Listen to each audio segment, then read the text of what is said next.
All right, this is our next episode of True Wrestling Fans Discussions, continuing our Saturday Night's Main Event review series. This is Saturday Night's Main Event, episode 15. I'm your host, Mike.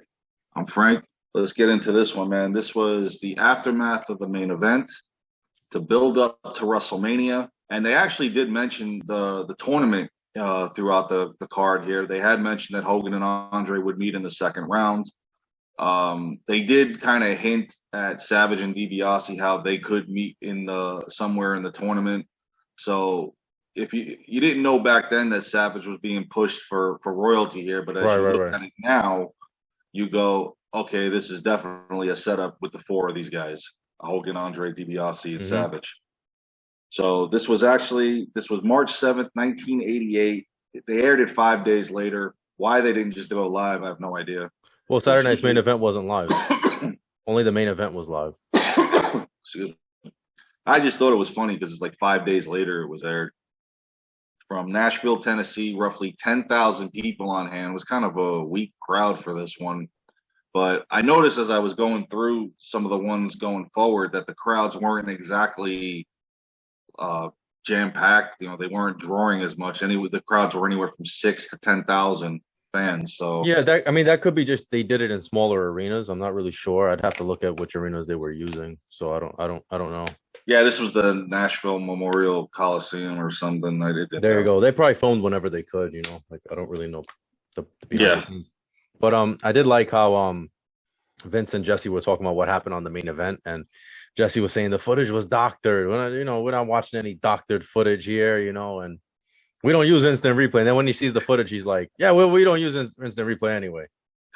yeah. And then during one of the matches when they showed what happened, he goes, "Oh, that looks like Indianapolis." Yeah, yeah. So that was pretty funny.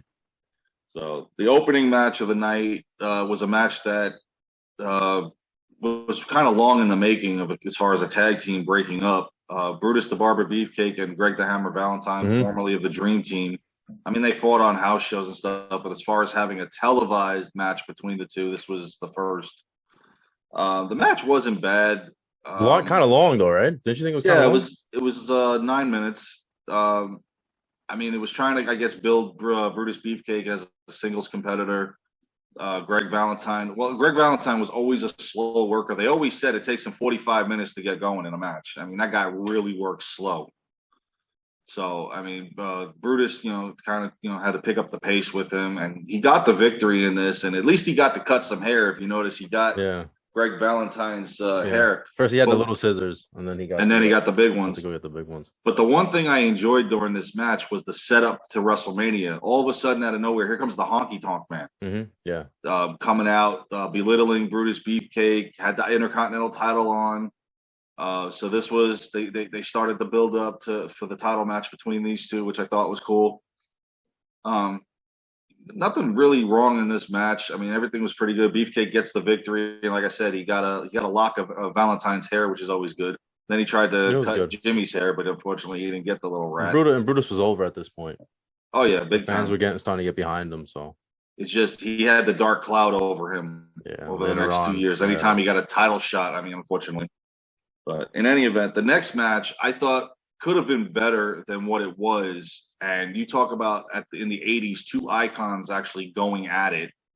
You talking about Hulk Hogan versus Harley Race, and I didn't see that in this match. Matter of fact, I don't know if you saw this, but I think Harley Race was overselling the moves that Hogan was putting on him. Every time he No, got hit, every time he got yeah, slammed, he was overselling it. It looks like to me maybe. anyway. I don't really remember. I don't really remember a lot of Harley Race's matches or style, so I don't know if that's what he usually did or he was just exaggerating with Hogan. I'm not really sure. I mean, unless you go back and watch the old NWA, Flair and Harley Race, or if you happen on the network, they have the old school where they had the matches from the '70s when Harley Race actually would come from NWA and defend the title on a WWE card. They did the interpromotional thing back then. I mean, unless you look at those, you really don't Mm. know. But I really think that match could have been better. I mean, Hogan gets the victory, obviously, because Ventura is ragging about how you don't have the title around your waist and all that nonsense. And It's weird when seeing Hogan without the belt. It is Like after at 4 that point, years. yeah. And I mean, Harley Race was, to me, they underutilized him in WWE. Again, this is a former, what, 3, 4, 5-time NWA Yeah. champion coming over here, and what they do? They put a Kind of crown older. on him. Yeah, I think he was a little older though at this point though. So he's His not career really. was winding down Yeah. because when he leaves in '89, he goes back to WCW and by that point he's pretty much done, becomes a manager. Yeah. Yeah. But 6.5 minute match. Hogan got the victory. Good for Hogan. They were talking about him as far as going to WrestleMania, trying to get his belt back. That's what he was harping on and stuff. Yeah. So Ventura was saying how that was Hogan brought in that second referee. That he didn't know. He's like, oh, what is he talking about? Plastic surgery. He brought in the second. He brought in the second referee. He lost. It's classic. It was funny, yeah. No, now I see why. You see all of this now. Now you know why Ventura was made the referee for SummerSlam, because he would be forced to count the 3 for Hogan. It's good storytelling. Oh yeah. The next match, of course, obviously now we look at it as a preview to the finals of WrestleMania 4. It was the Macho Man Randy Savage with the lovely Elizabeth at his side, no longer the get the hell out of here and stuff. He's treating her like gold, against the, how Hogan would put it, the multi-million-dollar man. Yeah. And I do remember Mean Gene in the interview telling DiBiase, he goes, well, there's nothing around your waist now. And DiBiase got a little pissed about that. But he said he had something worth its weight in gold to come down to ringside. And that, of course, would be Andre the Giant would be in his corner. Yeah. You know what I actually forgot? I forgot that $1 Million Man bought Andre's contract from Bobby Heenan. For some reason, I forgot that. Oh, yeah, and because for the next year, he was with DiBiase, and then he went back to Bobby Heenan. Yeah. I mean, it makes sense because how they were in the storyline together and whatnot. But, yeah, I forgot about that, too. There's a lot you forget over 35 years. Oh, yeah, no, definitely. So, I mean, this match was pretty good. It was somewhat of what you would see coming up in the future. Virgil gets sent to the back. Of course, Andre's talking to him. I like when, because remember he was like stalking Elizabeth, and then Macho Man jumped out of the ring. And Macho Man slapped him. Macho Man gave like the greatest slaps of anybody, right? Like they look real.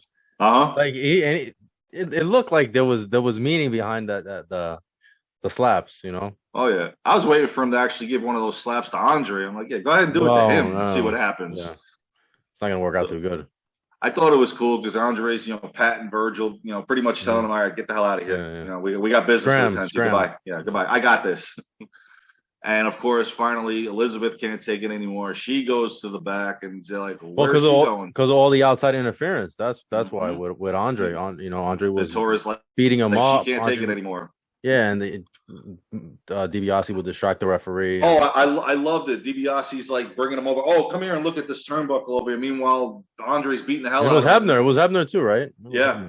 And he's looking at the Hebner going, I don't know what's wrong with him. He just fell. I like how Jesse basically said that look at Elizabeth, she's getting out of there. She basically was leaving Macho Man for dead. Yeah, it's like 10 minutes later she comes back with Hogan. But he had already Macho Man had already lost the match, right? Yeah, he lost by count out to DiBiase. Yeah, he lost by count out, and they're giving him a beating. Yeah, and then finally Hogan comes down. I'm thinking in the beginning, why did they just have Hogan come down, period? Because we already know you guys are together. Yeah, I know. It was just part of the story. It only made sense because Andre was in his corner. But the thing is, you get hyped up that Hogan came out, but he didn't do anything. He ran with the chair, and these guys, they ran. They scattered like cockroaches. Yeah, Hogan throws the chair. I see Hogan coming down with that thing. The chair, and they got the hell out of there. But I guess they didn't want any physical confrontation between Hogan and Andre before WrestleMania. Yeah. Because it's WrestleMania 4 is right around the corner. Exactly, yeah. And they had mentioned by this point that the two of them would be facing each other in the second round. Yeah. Mm-hmm. And they didn't mention anything about Savage or DiBiase because they're trying to focus on Hogan, Andre. You think obviously the two of them wouldn't be in the finals. You know what's funny is watching this, you don't even think there's any other match besides Hogan versus Andre at WrestleMania 4. Exactly. I wish they would have I wish they would have talked about the tournament, everybody that was going to be in the tournament, because I think all the matches, I could be wrong, but I think all the matches and the brackets were already settled at this point. I think I could be wrong. I believe so. I mean, they only mentioned Hogan and Andre get the bye in the first round, but or maybe the brackets weren't. I don't know. I just felt they should have put more of an emphasis on. By this point, this was in March, so we're about a month out from WrestleMania. I believe so it could be. It could be that the brackets weren't established. It could be. That could be it. But they were in the process of it. Yeah. So. But I mean, you look at the tournament. Of course, you and I talked about it. We love the whole tournament thing. You look at the bracket and go, "Oh yeah, it's definitely these four guys that we're coming down to the wire, definitely." But it was this was a good match going towards it. DiBiase getting not the pin, but he gets the win, so he's got the momentum going into WrestleMania. The next match was weird to me because it was advertised as a 2 out of 3 falls match, and it was just one fall and it was over and done with. And what was funny though in the promo, because this is the Killer Bees versus the Islanders, Bobby Heenan's dressed up obviously in the beekeeper's mask, but he has the dog collar too. Yeah. So this is right around the time of the kidnapping of Matilda. Yeah. I don't now either they haven't done it yet or they didn't mention. I don't think it was done yet, but this would lead to the match at WrestleMania where Matilda got her revenge on Bobby Heenan. It was good stuff. That was funny. It was, especially Bobby dressing up as that, and the Islanders going. I like the Islanders, another underrated team. Oh yeah, they were good. Tama and Haku, they were good. Killer Bees, I didn't really care for, but they were a good tag team also. Killer, you think so? Maybe. Bret Hart says one of his best tag team matches of all time with the Hart Foundation was versus the Killer Bees. Yeah. Jim Brunzell and B. Brian Blair. So, like I said, this was advertised as a 2 out of 3 falls match. The Islanders get the victory, one fall, and we're done. So either there was a time restriction, or maybe they just changed it. I don't know. But it was just a one fall. Islanders get the victory, and of course, the main event was, and this was, I think, to just advertise how powerful this man was going into the tournament. Yeah, one-man gang. Because other than the 4 others that we mentioned, One Man Gang was kind of the odds-on favorite of the tournament as well as far as his size and strength. I liked One Man Gang. I thought he was believable as a heel, as a monster heel. Yeah, until they changed his gimmick. Oh yeah. Then they just made him into an ass. Akeem. I like Akeem, oh, my Lord. but I think One Man Gang was better. Yeah, I agree. He goes back to One Man Gang when he goes to WCW, right? Yes. I think he goes back to it, yeah. And then the final time we see him is the gimmick battle royal at WrestleMania 17. But yeah, he went back to that in WCW. Yeah. Ken Patera's towards the end. The 80s Kurt Angle. Yeah. We spoke about this before. I always thought Ken Patera was a better heel than he was a babyface. Yes, he was. He wasn't the same after he got out of jail. He wasn't really the same. Intercontinental champion. He was a tremendous heel. I think he leaves late in '88, right? Towards Survivor Series, I think he leaves.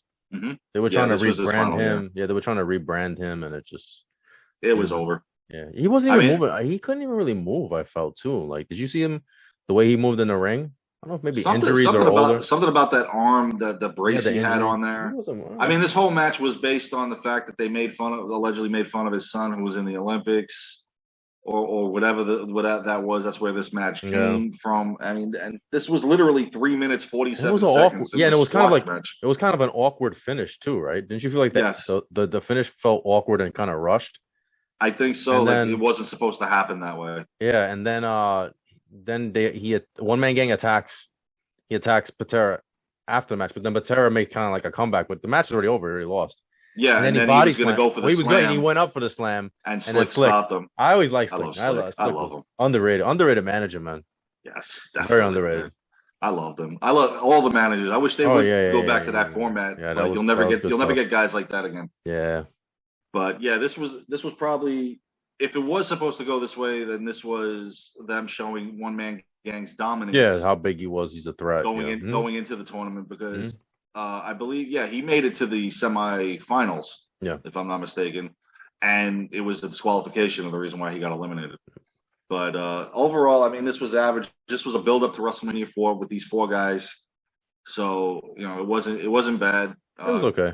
I thought the Harley Race Hogan match could be a little better. I did forget to mention though the cheesy way that Harley Race went through the table that they had at ringside there. You couldn't see the cut down the middle, but if you couldn't see it then, his head going through it kind of showed it at that point. But and this was kind of like that. Oh, we never had the Hogan Flair match. Well, of the '80s, it was now we can have the Hogan Harley race match. But I think it was maybe a year too late. Too late, yeah. All right, well, that's our Saturday night's main event review. You guys make sure to like, comment, share, subscribe. We'll see you guys soon. Take care.